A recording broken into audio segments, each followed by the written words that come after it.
Anita kitchen से पसीना पोंछते हुए निकली ही थी कि उसे बगल वाले कमरे से फुसफुसाने की आवाज़ आई। अनीता ने कमरे में झांका तो देखा कि सास सविता जी अपनी बेटी से धीमी आवाज़ पे फ़ोन पर बात कर रही थी। बेटा सुमन, हमारा क्या है, आज नहीं तो कल चले जाएंगे, मगर तेरी भाभी को इतनी समझ तो होनी चाहिए कि अपनी सास को अच्छा अच्छा खाना खिलाए। जब देखो रोटी सब्जी दाल चावल यही बनाते रहती है। क्या रोज रोज यह खाना भाता है? तेरी भाभी सुबह 7 बजे उठती है। घर की लक्ष्मी सुबह सूरज निकलने से पहले उठ जाना चाहिए, मगर उसे कौन समझाए। कपड़े धोने के लिए मशीन लगाती है, झाड़ू पोछा बर्तन सभी के लिए बाई लगा रखी है। ठाट बाट तो देखो महारानी के, हम तो हमेशा हमारे कपड़े हाथ से ही धोते थे, और काम वाली बाइयों के काम भला किसे पसंद आते हैं। अनीता ने सब कुछ सुना और अपने कमरे में आकर बैठ गई।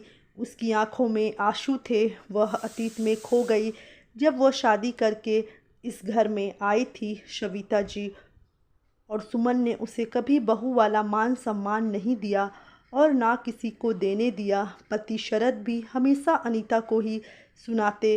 अनीता को इस बात का ज़्यादा अफसोस होता कि पति भी साथ नहीं देते हैं। उल्टा माँ और बहन के बहकावे में आकर अनीता पर ही गुस्सा निकालते हैं। एक दिन तो सविता जी का पारा ऐसा चढ़ा कि उन्होंने अनीता के माता पिता तक को भला बुरा कह दिया था, मगर शरद या तो चुपचाप सुनते या फिर अपनी माँ का ही साथ देते।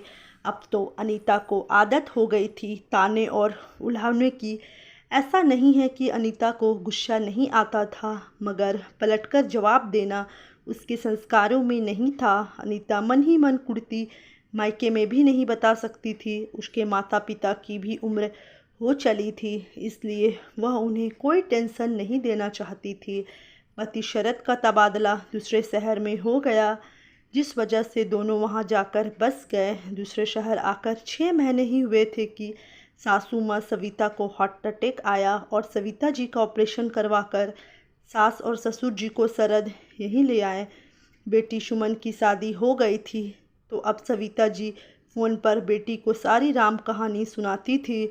मम्मा मम्मा कहते हुए 4 साल का सोनू जब कमरे में आई तो अनीता की तंद्रा टूटी। उसने सोनू को गोद में भर लिया और उसके साथ खेलने लगी। सविता जी बोली, अनीता खाना बन गया हो तो लगा लो। अनीता रसोई से दाल चावल सब्जी रोटी ले आई। उतने में शरद भी आकर डाइनिंग टेबल पर बैठ गया। शरद को देखते ही सविता जी बोली, मुझे तो आजकल खाने में कोई स्वाद ही नहीं लगता। ये बीमारों वाला खाना रोज़ रोज़ खाया ही नहीं जाता। शरद बोला, माँ आपको तला हुआ और चटपटा खाने के लिए डॉक्टर ने मना करके रखा है, इसलिए अनीता रोज़ ये खाना बनाती है। पकोड़े वड़ा समोसे ये सब हम भी नहीं खा रहे हैं, बल्कि आपको तो यह सोचना चाहिए कि मेरी वजह से घर में तला खाना ही नहीं बन रहा है और ना ही कोई खा रहा है।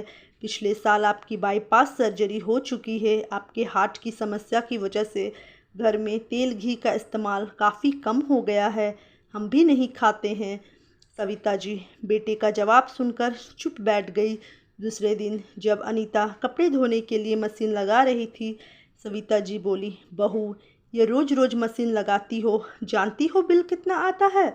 शरद ऑफिस के लिए तैयार हो रहा था, वह सुनकर बाहर आया और बोला, हाँ माँ जानते हैं बिल कितना आया है, और वह बिल मैं भरता हूँ, इसलिए आपको चिंता करने की कोई ज़रूरत नहीं है। और अगर अनीता दिन भर कपड़े बर्तन यही करेगी तो दूसरे काम कब करेगी? सविता जी फिर चुप बैठ गई। अनीता के लिए ये पल जिंदगी के खुशनुमा पल थे, जब पति शरद उसका साथ देता। आज शरद पहली बार अनीता के लिए गजरा लेकर आया था और अपने हाथों से उसे अनीता के बालों में लगाते हुए बोला, अनीता हो सके तो मुझे माफ़ कर देना। अनीता बोली, क्यों? शरद बोला, एक रोज़ जब मैं अपने कमरे से मैं ऑफिस का काम कर रहा था, मुझे बगल वाले कमरे से माँ की आवाज़ें सुनाई दी। वह सुमन को तुम्हारे खिलाफ बातें बता रही थी, और मैं जब कमरे से बाहर आया तो मैंने तुम्हें यह सब सुनते देखा। तुम अपने कमरे में आकर रो रही थी। तब मुझे पहली बार समझ आया था कि अब तक मैंने जाने अनजाने में कितनी बार तुम्हारा दिल दुखाया होगा। अनीता बोली, आप सब समझ गए और आपने मेरा साथ दिया। यही मेरी ज़िंदगी के सबसे खुशनुमा पल है, मैं इन्हें कभी नहीं भूलूंगी। तो दोस्तों, कैसी लगी आप लोग को ये छोटी सी कहानी? अगर अच्छी लगी होगी तो वीडियो को एक लाइक ज़रूर कर दे और चैनल में नए हैं तो चैनल को सब्सक्राइब कर दे। इसी तरह की अच्छी अच्छी कहानियों के साथ मैं आप लोग की दोस्त आप लोग से मिलती रहूँगी।